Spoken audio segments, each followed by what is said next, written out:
Think of your earliest memory. Hold it in your mind. The colors, the room, the feeling of being small. Now consider this. There's a very good chance the moment you are picturing never happened the way you remember it.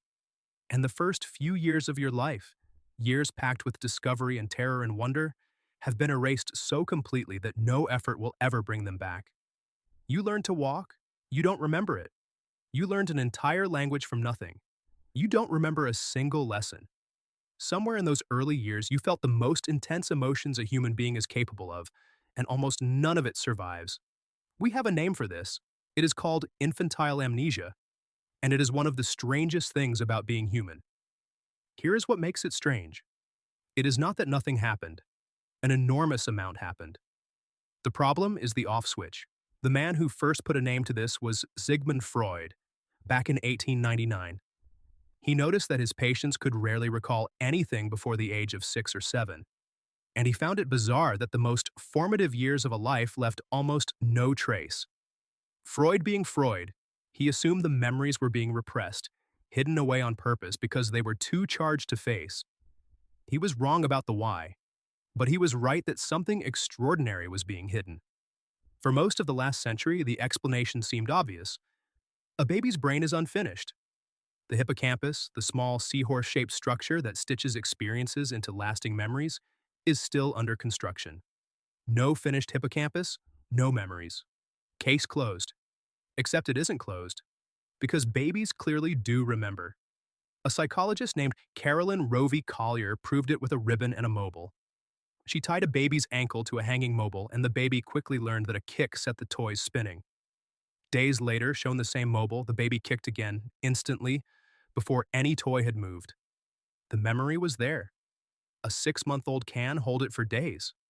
An older baby can hold it for weeks.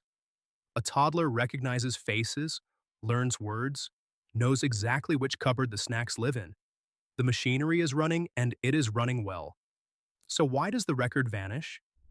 This is where it gets genuinely weird. A psychologist named Patricia Bauer spent years tracking children's memories over time, and she found something she called a memory cliff. Young children can often recall events from when they were 2 or 3. But as they grow older, those early memories don't just fade gently. At a certain point, they fall off a ledge and disappear almost all at once.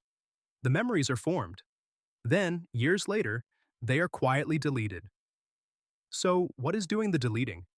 The most striking answer came from 2 neuroscientists, Paul Franklin and Sheena Jocelyn, working in Toronto. Their suspect was something that sounds like it should help memory, not destroy it. New brain cells. In the first years of life, your hippocampus is exploding with growth.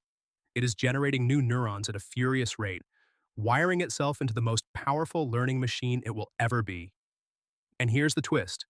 Their work suggested that this flood of new cells doesn't just build the system, it overwrites it. Every new neuron muscles into the existing circuit, rerouting connections, scrambling the delicate pattern that held a specific memory in place. Picture it like this. Imagine trying to keep a single sentence written in wet sand while 100 new hands keep reaching in to draw their own marks beside it. Every new line is progress for the brain as a whole. Every new line is a little more of your sentence smeared away. To test it, they turned to mice. When they artificially ramped up the birth of new neurons in young mice, the animals forgot what they had learned faster. When they slowed that growth down, the early memories held on. They had found a dial. Turn the growth up, lose the past. Turn it down, keep it.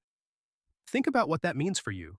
The very process that made you brilliant at learning as an infant, the explosive, hungry growth of your young brain, is the same process that bulldozed the evidence. You didn't lose those years because your brain was too weak. You lost them because it was too busy becoming itself. But there is a second force at work, and it has nothing to do with cells. It has to do with story. Researchers like Catherine Nelson argued that a memory needs more than a working brain to last. It needs an owner. To file an experience, as this happened to me, a child first has to have a stable sense of me, a self that persists through time. That can be the main character in a story.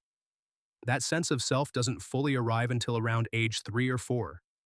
It comes bundled with language, with the ability to say yesterday and remember.